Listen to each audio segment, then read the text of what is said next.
Have you ever felt kind of lost in the Linux file system? I mean, it can really feel like a maze of strange folders at first. But what if I told you it's actually a perfectly organized world, and that by the end of this, you'll know exactly where everything belongs? Let's dive in.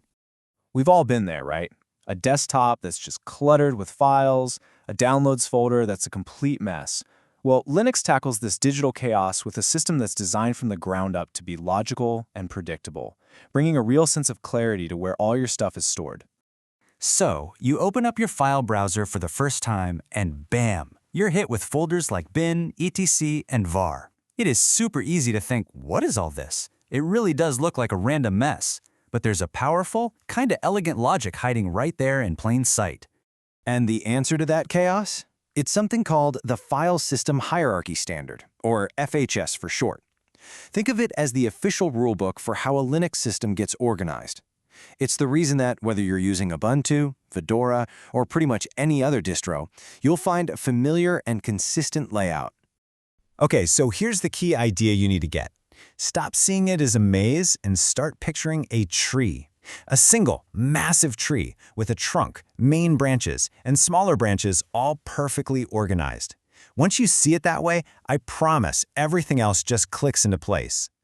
Now, every tree has a trunk, right? A single point where everything else grows from. And in the Linux file system, that trunk is called the root directory. That's it? Seriously, just a single /. This one little character represents the absolute beginning of everything on your system. Every single file, every folder, no matter where it is, its journey starts right here. And this is a really crucial point. In Linux, there's no C drive or D drive. Instead, everything, all your hard drives, all your files, is brought together under this single root directory. It truly is the trunk of the entire system tree. All right, now that we've met the trunk, it's time to explore the main branches. We're going to take a quick tour of the most important folders that sprout directly from that root. Let's kick things off with the system's toolkits. These are the folders that hold all the essential commands you need to manage your system. And they are the /bin and /sbin directories. Now notice the clear split here. Bin holds essential tools for all users, everyday commands. But sbin, or system binary, holds the more powerful tools that are reserved just for the system administrator. And there's a really important reason for this separation. It's all about safety. It stops a regular user from accidentally running a command that could break the entire system. So for example, inside /bin, you're going to find commands like ls to list files, cp to copy them, and mv to move them. These are the absolute fundamentals of the command line, and they're available to every single user. Okay, so if bin holds the tools, where does the system keep all of its settings? Well, that brings us to our next branch, which is basically the system's central control panel, the etc directory. The whole point of etc is pretty simple. It's kind of like the brain of the system. Almost any change you want to make to how the system behaves, from network settings to user permissions, is controlled by a configuration file you'll find right here. And having all the settings in one spot makes managing and even backing up your entire system configuration incredibly straightforward. So we have tools and we have settings, but where do the people keep their stuff? For that, we turn to what I like to call the residential neighborhoods of the file system, /home and /root. This is a really important distinction to get. /home is like a big apartment building where every user gets their own private space, like /home/Rahul. This is where you keep your documents, your downloads, your personal files, all safe from other users. But the system administrator, the root user, gets a special, separate home directory called /root. This keeps their critical files isolated from the day-to-day user areas for maximum security.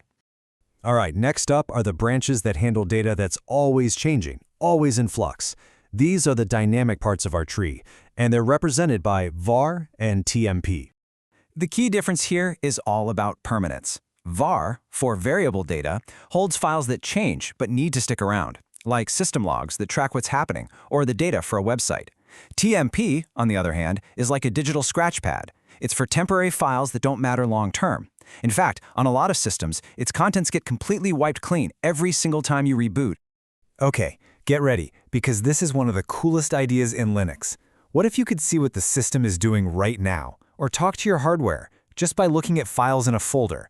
That's exactly what /proc and /dev let you do. See, these aren't normal folders with data just sitting inside. They're virtual. Think of them like a live dashboard. Proc gives you this real-time window into the system's heart, with files that represent every single program that's running. And Dev has these special files that act as direct links to your hardware. This reveals a core principle of Linux, this powerful idea that everything can be treated just like a file. So we've toured the main branches, from commands to configurations to users. Now let's just zoom out for a second and put it all together to see the simple, elegant big picture. If you remember just 3 things from this, let it be these. Number 1, everything starts from a single root, that /. 2, the system cleverly represents everything, even things like running programs and physical hardware, as a file. And 3, this whole standard exists to create consistency, which just makes life easier for everyone. So here's a quick little cheat sheet to help it all stick.